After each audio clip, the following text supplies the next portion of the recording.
Good morning, all of you. Welcome to your SST class. And students, today I am continuing your chapter 2 of history, that is the Russian Empire and Russian Revolution and Socialism. In my previous video, I told that how the socialism works in Europe and how it arrives in Europe, and which type of thoughts are arised and how the changes come in the European society. Now, today my topic is Russian Revolution. I already explained you that in 1914, when the Tsar Nicholas II was the ruler of Russia, his and its empire, beside the territory around, उस समय Russian empire का जो कौन कौन सी territories are there, those are under the Russian Empire. I am just telling you about that territories. That is Finland, Latvia, Lithuania, Estonia, part of Poland, Ukraine, and Belarus. It stretched to the Pacific and comprised today's Central Asian state, as well as Georgia, Armenia, Azerbaijan. ये सब part थे उस समय Russian empire के. Majority religion was Russian Orthodox Christianity which had grown out of the Greek Orthodox church, but the empire also included Catholics, Protestant, Muslims and Buddhist. तो empire में ये सभी ऐड थे. ठीक है, तो ये था हमारा Russian empire. Now I am telling you about the economy and society of Russia. As I told you earlier that industrial revolution arrived in Europe, and because of the industrial revolution there is lot of changes in the economy and the society of Russia also, not only in Europe but also in Russia. तो Russia के भी economy और society में बहुत सारे changes आ गए थे. In the beginning of 20th century, जब 20th सेंचुरी की बिगनिंग थी, at that time there is maximum Russian empire और maximum people of the Russian, majority of the Russian people were agriculturist. वो क्या थे? एग्रीकल्चर थे. 85% of Russian empire population earn their living from agriculture. This proportion was higher than in most European countries. For instance, France and Germany, the proportion was between 80%. France मतलब as compared to the other European countries, Russia में जो dependency on agriculture थी वो ज़्यादा थी. Here we have the data of France and Germany, where only 40% people are depend on agriculture. ठीक है. Now cultivation produced for the market as well as for their own needs, and Russia was a major exporter of grain. अब Russia जो था वो दो तरह की export कर रहा था. फॉर इट्सेल्फ, फॉर अपनी कंजप्शन तो कर ही रहा था, अपनी कंजप्शन के साथ साथ दे आर ऑल्सो, रशिया जो था मेजर एक्सपोर्टर था ग्रेन का. ठीक है. But here the industrialization also arrived in Russia. Industry was found in pockets. Prominent industrial areas were St. Petersburg and Moscow. Industry किस में आ गई? पॉकेट्स में.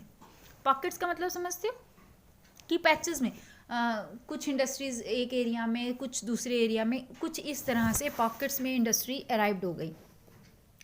Prominent industrial areas were Saint Petersburg and Moscow. जो prominent industrial areas थे वो थे Saint Petersburg और Moscow. Craftsman undertook much of the production, but large factory existed alongside craft workshops.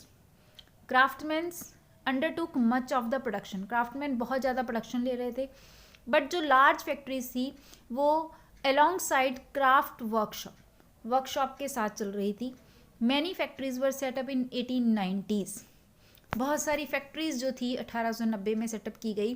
When Russia's railway network was extended, जब Russia का railway network जो था वो एक्सटेंड किया गया. And foreign investment in industries increased. और इसके साथ साथ रशिया में जो फॉरेन इन्वेस्टमेंट जो था इंडस्ट्री में वो भी इंक्रीज हो गया. ध्यान से सुनिए दोबारा से. प्रोमिनेंट इंडस्ट्रियल रीजन कौन कौन से थे? पीट्सबर्ग एंड मॉस्को, ये प्रोमिनेंट इंडस्ट्रियल रीजन थे. ठीक है. इसके साथ साथ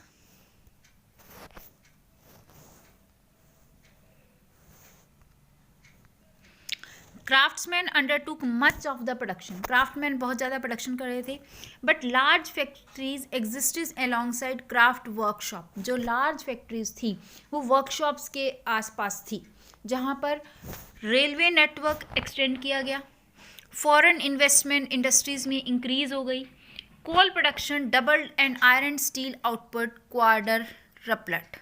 क्या मतलब कि कोल की प्रोडक्शन इंक्रीज हो गई, आयरन और स्टील की प्रोडक्शन इंक्रीज हो गई। ओवरऑल फैक्ट्रीज में वर्कर्स ऑलमोस्ट, मतलब ये कह सकते हैं कि overall industrialisation arrived in Russia. Okay, now because of all these industries जो थी वो प्राइवेट प्रॉपर्टी थी। गवर्नमेंट फैक्ट्रीज को मिनिमम वेजेस और limited hours of work supervise कर रही थी, but not at large scale. Only the few large factories are supervised by the government, but factory inspector could not prevent rules being broken. But उसमें भी क्या होता था, जो फैक्ट्री के इंस्पेक्टर्स होते थे वो रूल्स को ब्रॉक करने में कोई हेजिटेट नहीं करते थे, they can easily Brock the rules. In craft unit and small workshop, the working day was sometime 15 hours compared with 10 or 12 hours in factories. अब वर्किंग आवर्स जो थे वो बहुत ज़्यादा लंबे थे, 15 आवर्स कंपैरिजन में 10 और 12 आवर्स. एकोमोडेशन रूम्स के अकॉर्डिंग वेरी कर रही थी. ये प्रॉब्लम्स हैं because that arise because of industrialisation.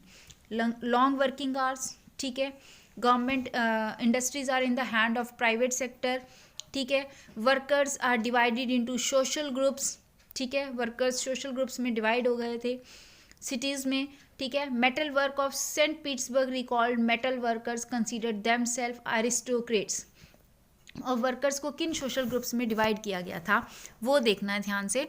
देखिए, सोशल ग्रुप्स वर्कर्स को एक तो metal workers of Saint Petersburg, इनको मेटल वर्कर्स कहा गया, and they are called themselves aristocrat among other workers, कि अपने आप को वो एरिस्टोक्रेट एग्जैक्टली कौन होते थे, राजा होते थे, तो वो अपने आप को एरिस्टोक्रेट्स कहलाते थे दूसरे वर्कर्स के बीच में. Their occupation demanded more training and skill. Women made up of 31% of factory labour force by 1914. इसके अलावा देयर ऑक्यूपेशन, जो ट्रेनिंग और स्किल उनको चाहिए थी, किनको, मेटल वर्कर्स के, इसलिए वो अपने आप को स्किल वर्कर्स में काउंट करते थे, ठीक है.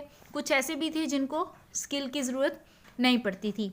वुमेन 31% फैक्ट्री में लेबर वुमेन्स की थी, बट उनके जो वेजेस थे वो लेस देन मैन थे. 31% of factory women, but they are paid less than man. Division among the workers showed them self in dress and manners to.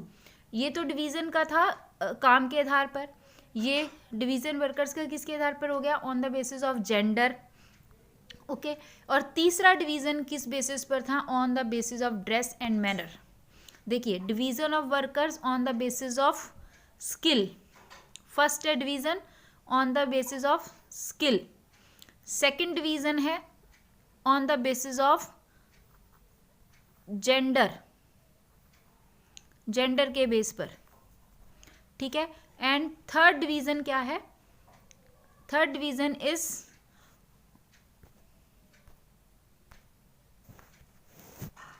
क्या है, third division is on the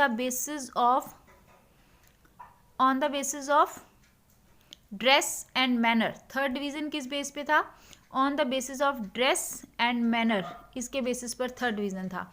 Some workers formed association to help the number of times of unemployment or financial hardship, but such associations were few. कुछ workers ने अपनी problems को sort out करने के लिए, अपने टाइम को, अनएम्प्लॉयमेंट, फाइनेंशियल हार्डशिप्स को सॉर्ट आउट करने के लिए एसोसिएशंस बना दी थी, but these associations are very few, बहुत कम थी. तो ये तो प्रॉब्लम्स थी, those are face by the workers during the Russian revolution और ड्यूरिंग द इंडस्ट्रियलाइजेशन, ठीक है. अब इसमें और भी था कि जो डिवीज़न था, unite to strike work when they disgraced with employers about dismissal और work conditions. These strikes took place frequently in the textile industry. During 1896 1897 and in metal industry during 1902। तो ये बहुत सारे चेंजेस थे इन द सोसाइटी में काम को लेकर और इकोनॉमिक कंडीशंस को लेकर। ठीक है, चलिए नाउ कम ऑन द, अब यहाँ पर आपके पास पूरा का पूरा जो मैंने डिस्कस किया that is economy and society, and the next topic I will discuss with you in the next video. Okay.